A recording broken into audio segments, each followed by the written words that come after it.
Apa buktinya manusia mempunyai ruh? Bukankah manusia hanyalah tubuh sebagai fisik material belaka yang berasal dari unsur-unsur tanah yang kemudian akan kembali lagi ke asalnya? Dan di antara dua komponen besar, yakni jasad dan ruh, manakah yang disebut sebagai manusia? Simak penjelasan video kami sampai selesai.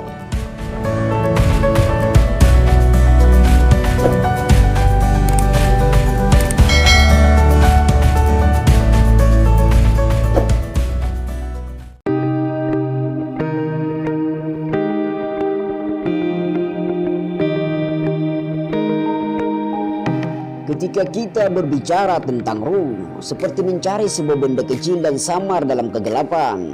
Namun bukti pertama keberadaan ruh adalah bahwa manusia memiliki dua karakter paradok. Pertama, sifat-sifat lahiriah. Artinya pada tubuh atau badan memiliki sifat-sifat material. Tubuh dapat ditimbang dan diukur. Berada dalam batas-batas ruang dan waktu. Ia dapat terbawa oleh berbagai kondisi seperti sakit dan sehat, kenyang dan lapar, gemuk dan kurus, rajin dan malas, serta hal-hal yang bersifat material lainnya. Terdapat arus sifat-sifat yang terus-menerus mengalir pada otaknya seperti emosi, simpati, antipati, rasa cemas, dan yang semisalnya. Karena sifat-sifat tersebut dengan berbagai dinamikanya memiliki sifat-sifat material, maka bisa dikatakan bahwa tubuh manusia dengan fisik biologisnya adalah materi semata. Namun perlu diketahui bahwa dalam tubuh manusia juga terdapat sifat-sifat lain yang justru berlawanan dengan sifat-sifat yang pertama dengan berbagai dinamikanya. Kelompok sifat terakhir ini bersifat permanen serta tidak terikat oleh ruang dan waktu.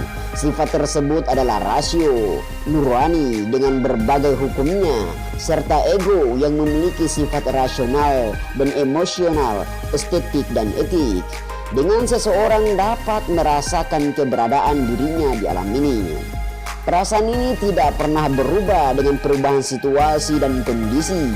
Ia tidak akan bertambah gemuk atau besar, ataupun semakin kurus dan mengecil seperti fisik manusia. Tidak bisa terserang virus dan juga terikat dengan waktu. Ia tidak mengenal terminologi masa lalu, sekarang atau masa depan. Ia selalu bersifat kini dan tidak pernah berlaku seperti waktu. Ia sama sekali tidak memiliki sifat-sifat material dan sama sekali tidak mengalami perubahan sepanjang masa karena tidak terikat oleh ruang dan waktu.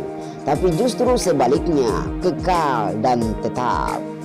Ia merupakan sesuatu yang absolut dan dengannya kita dapat mengenal dan menilai segala benda yang selalu relatif di jagat raya ini. Jelas bahwa unsur entitas ini adalah bersifat rohani dengan karakternya yang juga bersifat spiritual. Maka timbul pertanyaan, di antara keduanya, yakni unsur material dan spiritual, unsur manakah yang disebut sebagai manusia? Agar bisa mendapat jawaban positif, kita lihat lebih lanjut unsur mana yang lebih dominan terhadap salah satunya. Menurut aliran materialisme berpendapat bahwa makhluk yang disebut sebagai manusia itulah jasadnya karena ia berperan dan memegang kendali. Sementara potensi-potensi seperti logika, estetika, etika, nurani dan ego semuanya hanya unsur subordinat dan pelengkap saja. Semuanya tunduk pada kendali jasad dan memenuhi segala kebutuhan biologisnya, keinginannya dan hasratnya. Pandangan ini tidak bisa dibenarkan karena realitas yang sebenarnya adalah bahwa jasadlah yang merupakan unsur subordinat dan kontingen atau sebatas sarana saja. Ia yang diperintahkan dan dikendalikan, bukan sebaliknya. Misalnya, ketika jasad kita merasa lapar, apakah kita akan memenuhi keinginannya ketika sebelumnya kita telah berniat untuk berpuasa? Seseorang yang telah bertekad untuk berjuang, ia akan memakai sabuk penuh granat, kemudian maju untuk menghancurkan lawan. Saat itu, siapakah yang berkuasa, jasad ataukah ruhnya? Perbuatan itu adalah perbuatan terpuji, di mana ruh mengorbankan jasadnya demi tujuan luhur, sedangkan jasad yang karena tidak memiliki kekuasaan apapun atas dirinya, ia tidak bisa menolak untuk dikorbankan.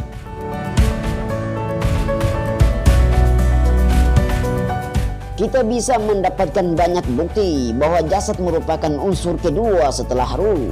Di antaranya fenomena transplantasi organ tubuh manusia dan menggantikannya dengan organ tubuh buatan. Selain itu, kita juga telah membaca atau mendengar adanya jantung elektronik, ginjal buatan, bank darah, kamar operasi sebagai tempat yang memungkinkan dilakukannya pemasangan kaki dan tangan, dan lain-lain sebagainya.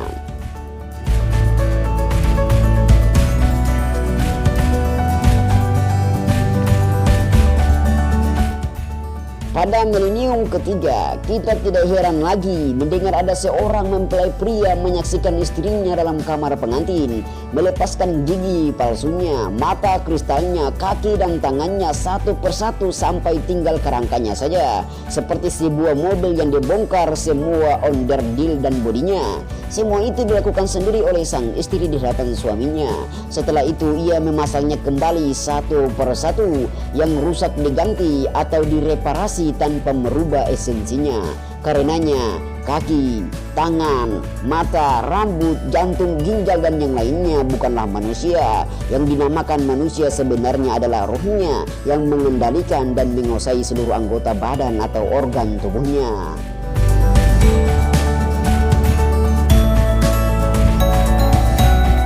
Pimpinan tertinggi dalam jasad manusia, unit-unit dari sel-sel otak. Tapi bukan itu yang menjadi pimpinan yang berkuasa. Sel-sel otak tidak ada bedanya dengan sel-sel tubuh yang lain, tapi seluruhnya tunduk dan melaksanakan perintah penguasa yang sebenarnya.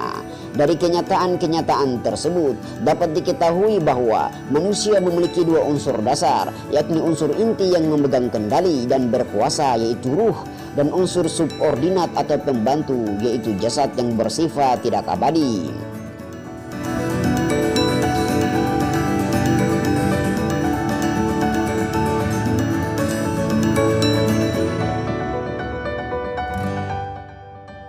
Ketika Nabi SAW ditanya tentang mengenai hal ihwal perihal ruh, maka Allah Subhanahu wa Ta'ala menurunkan wahyu untuk menjawab pertanyaan tersebut yang berbunyi, dan mereka bertanya kepadamu tentang ruh, katakanlah, ruh itu urusan Tuhanku, dan tidaklah kau diberi pengetahuan melainkan sedikit. Quran Surat Al-Isra, surah yang ke-17 ayat 85.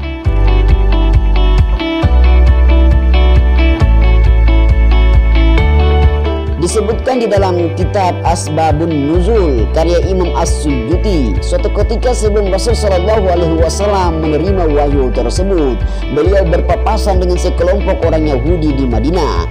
Dijelaskan dalam sebuah hadis yang diriwayatkan oleh Imam Bukhari, ketika itu kaum Yahudi berkata kepada Rasul SAW, seandainya kita bertanya kepada Muhammad, kemudian orang lain dari kelompok itu menambahi, ceritakanlah kepada kami wahai Muhammad tentang ruh.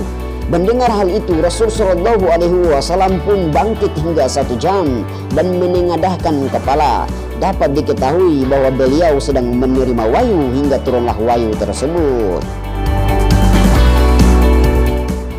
Maka dari itu, dalam kematian, segala yang bersifat tidak abadi atau fana akan pasti lenyap dan musnah.